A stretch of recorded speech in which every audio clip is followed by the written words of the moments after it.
देश न मिलेगा। आज पूरा पांडाल तिरंगा में रंग गया है।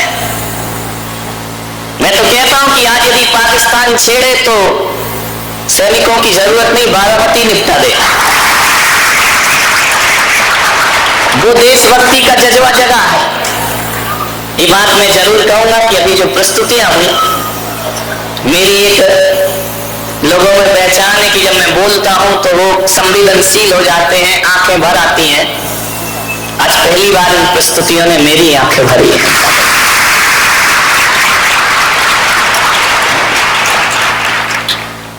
किसी देश के पास इतना वैभव, इतना बड़ा इतिहास, वो केवल मेरे भारत के पास है। अमेरिका चले जाना, चीन चले जाना, जापान चले जाना, रूस चले जाना, पाकिस्तान तो जाओ नहीं जाओ बराबर ही, जाके करोगे भी क्या, विचार करिए। कहीं भी चले जाओ दुनिया के किसी भी कोने में, हर देश के पास अपना एक इतिहास होता है, लेकिन मेरे हिंदुस्तान जैसा इतिहास किसी देश के पास नहीं हुआ करता है। जाओ दुनिया को देख लो, घूम करके आ जाओ। दुनिया के किसी भी देश के पास ऐसा बेटा है, किसी के पास नहीं होगा ऐसा बेटा कि पिता के वचनों के खातिर जो 14 वर्ष का वनवास स्वीकार कर लिया करता है, ऐसा अमर इतिहास दुनिया में किसी के पास नहीं होगा। है कहीं जाकर के देखो, ऐसा बेटा है दुनिया में किसी देश के पास कि अंधे माँ बाप को तीर्थ यात्रा की भावना जगे तो कांवड़ पर बिठाकर पूरे हिंदुस्तान की यात्रा करा दे। ऐसा बेटा केवल भारत में पैदा हुआ करता है, मेरे हिंदुस्तान में हुआ करता है। होंगे ईंट पत्थरों के इतिहास सबके पास, मेरे भारत जैसा इतिहास दुनिया में किसी के पास नहीं होगा कि एक भाई यदि 14 वर्ष वनवास में रहता है तो दूसरा भाई महलों में भी वनवासी बनकर के अपना जीवन गुजार दिया।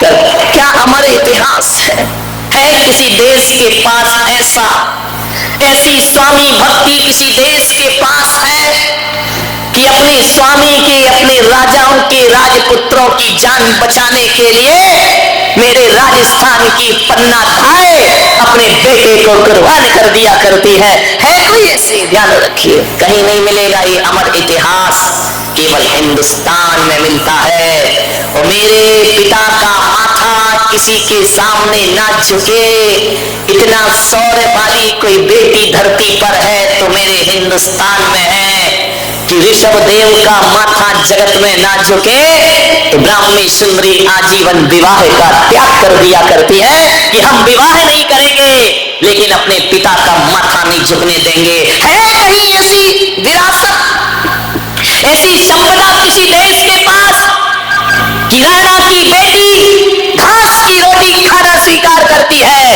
लेकिन किसी के सामने झुकना स्वीकार नहीं, हाथ नहीं फैलाया कभी। बहुत इतिहास है, इतिहास के पन्ने पलटने देखो तो 71वीं की आजादी 72वीं आजादी हो जाएगी और भारत का इतिहास का गुणगान नहीं हो पाए। बहुत अमर इतिहास है मेरे देश के पास। मेरे पास हम वो देश के लोग जिसने कभी किसी की जमीन पर बुरी निगाह नहीं डाली, पड़ोसियों की तरह।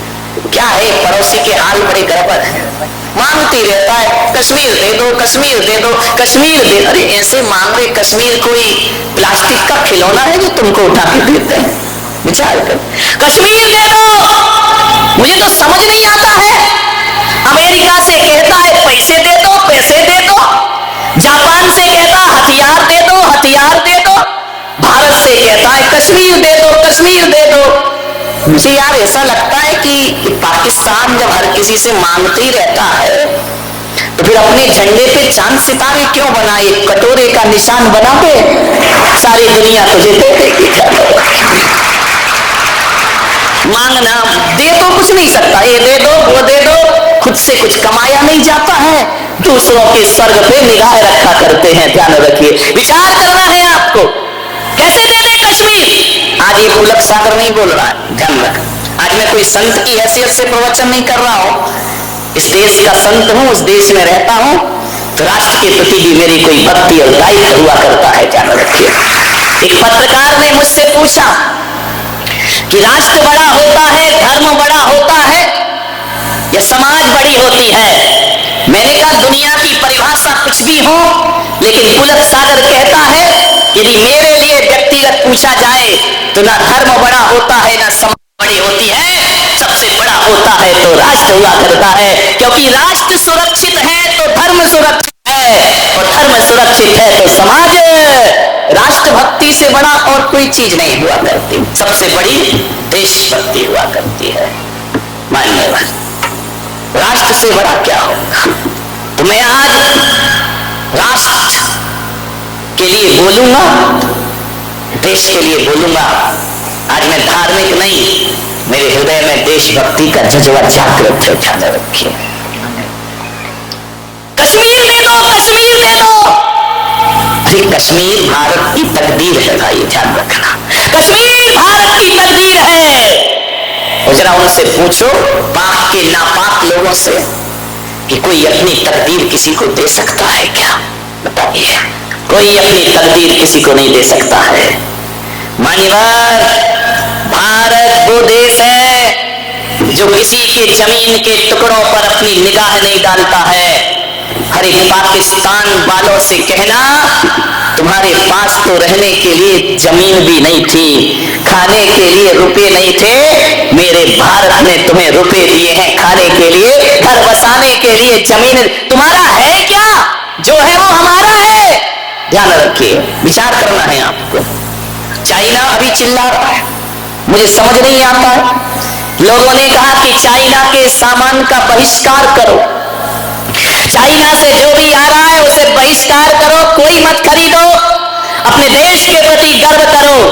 बहिष्कार करना चाहिए, मैं भी समर्थन में नहीं हूं, बहिष्कार करो वहां के सामान का। लेकिन मैं थोड़ा सा नेताओं से पूछना चाहता हूं, जनता से तो बहिष्कार कराते हो, फिर उनका माल भारत में मंगाते क्यों हो?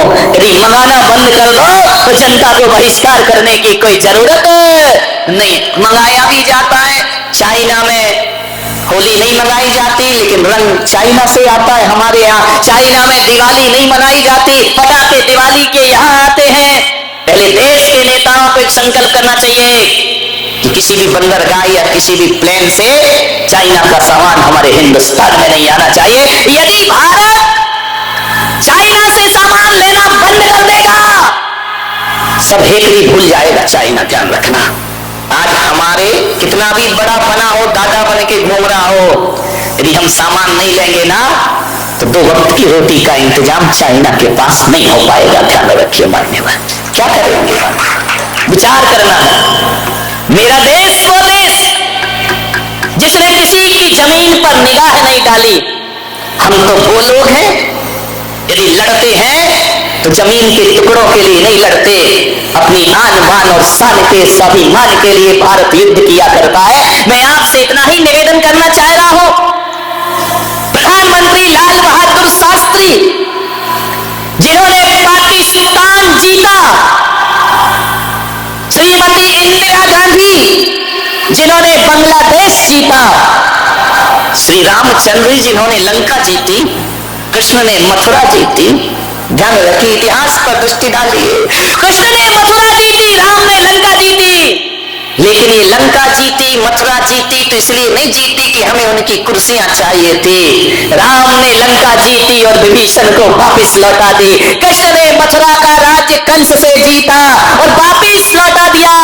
इंदिरा गांधी ने बांग्लादेश जीता और बांग्लादेशियों को वापिस दे दिया, और लाल बहादुर शास्त्री ने पाकिस्तान जीता और भीख में उनका पाकिस्तान उन्हें वापिस जीतना और लौटाना।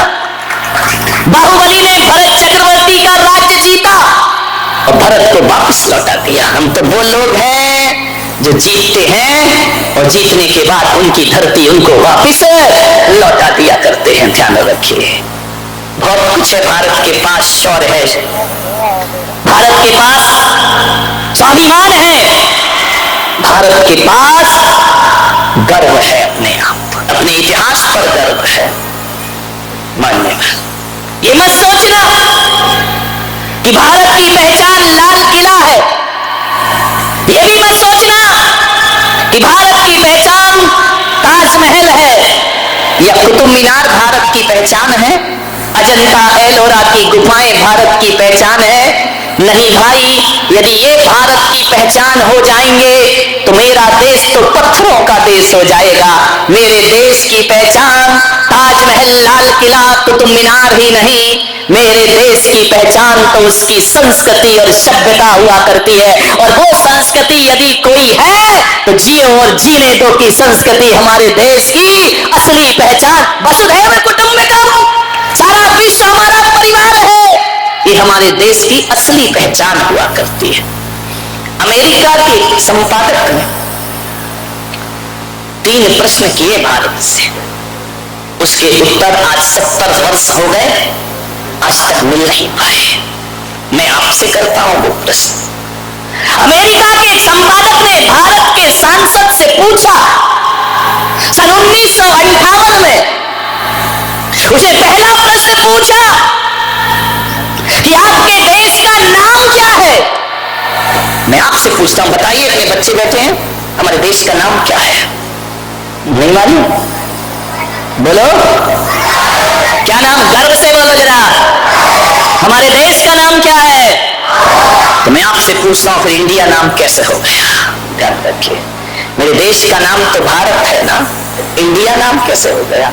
इतनी नौजवान पीढ़ी बैठी है, मैं आपसे निवेदन करना चाहता हूं कि आज यहां से संकल्प लेना कि हम अपने देश को कभी इंडिया कह करके नहीं बुलाएंगे।